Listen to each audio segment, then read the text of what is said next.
Palakpakan po natin, Atty. Raul Albino.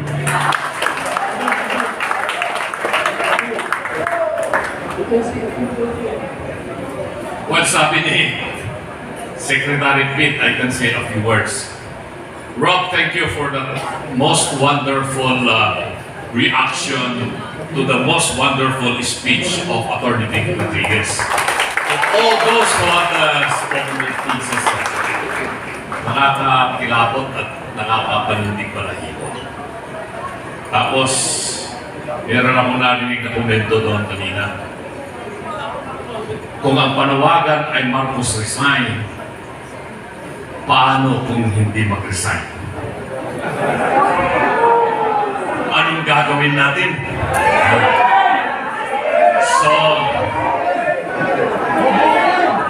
meron bang constitutional basis na hindi tayo ma-charge ng sedition kung ang isigaw natin ay hindi Marcos resign? Kasi sinabi na ni Atty. Vic kanina yung constitutional basis, Article 7, Section 8 ng ating saligang batas, binanggit yung mga iba't ibang instances na pwedeng magpalit ng Pangulo ng Pilipinas. In case of death, in case of resignation, in case of permanent incapacity, and removal from office. So, removal from office is also constitutional, but how? Para hindi maging seditious, there are two instances. First, yung gusto nilang gawin kay BP Inday Sara. Impeach and convict so that she will be removed. If you can do that to the Vice President, to the Ombudsman, to Justices of the Supreme Court, to the members of the Constitutional Commission, you can also do that to the President as we had done against former President Joseph Estrada. Hindi ba? Pero hindi gagawin ng mga congressmen yan eh. Hindi nila i-impeach.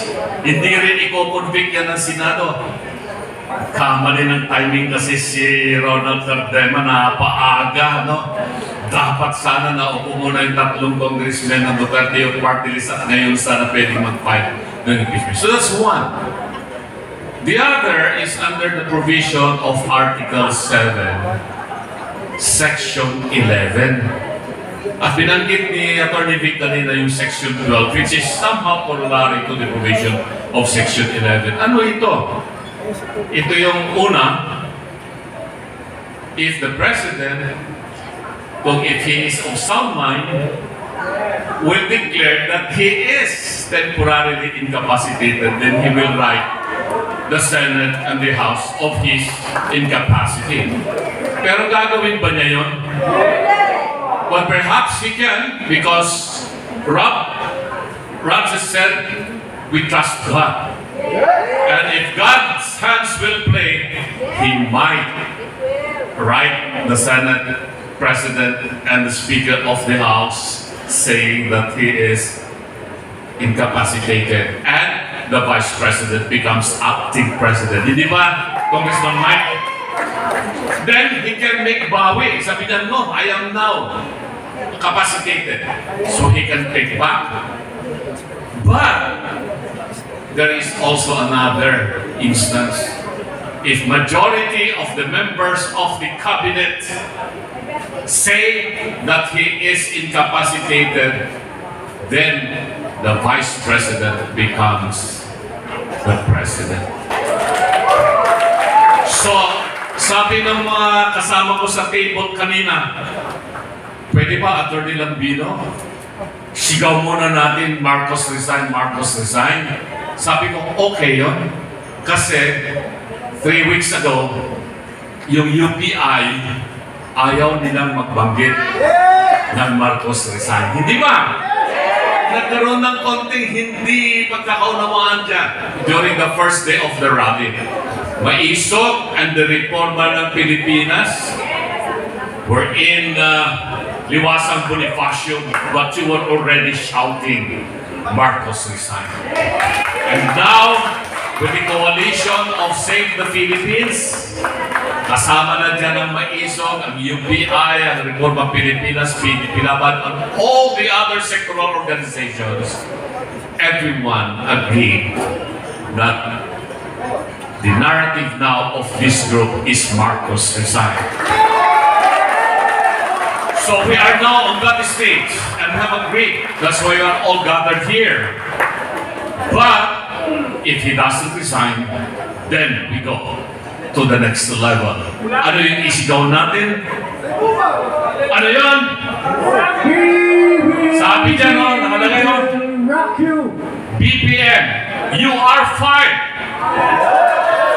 Katulad ng ginawa nila kay Iis Bersamin. Did he resign? He did not resign. He was fired. So, we gave him that mandate. We voted for him. Attorney Vic said, nabudol tayo lahat.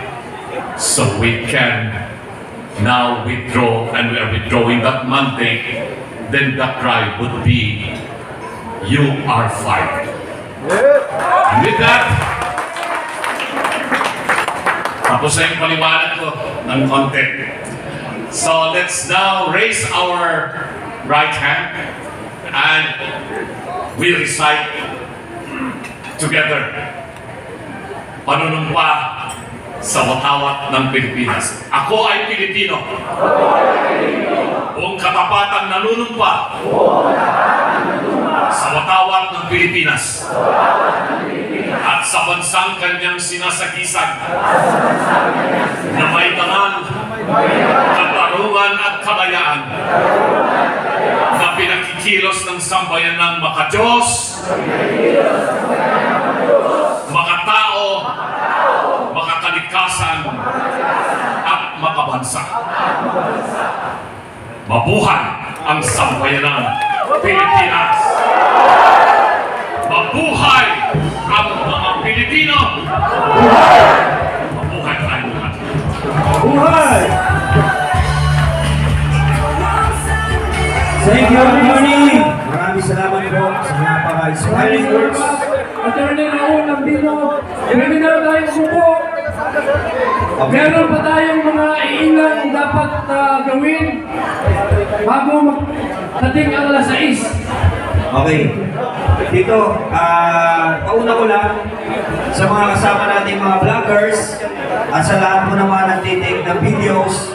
Meron po kasing topic dito mamaya na hindi po pwede. Actually, ito na yun. Start na pala. So, pwede nyo i-mute. Mute nyo na lang. Oo. Huwag lang i-live. Oo. Or wag i-live. Sa mga kasama naman po natin na nagre-record. Ang susunod po ng programa ay ang formation ng national leading body natin. Opo, kasi medyo ano po ito, masailan, ano? At of course, mamaya kung sasalita din po yung magpapaliwanag. So, attention! Mga kasama!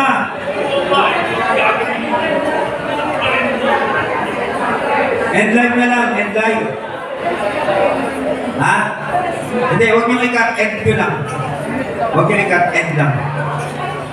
Ayos. Okay.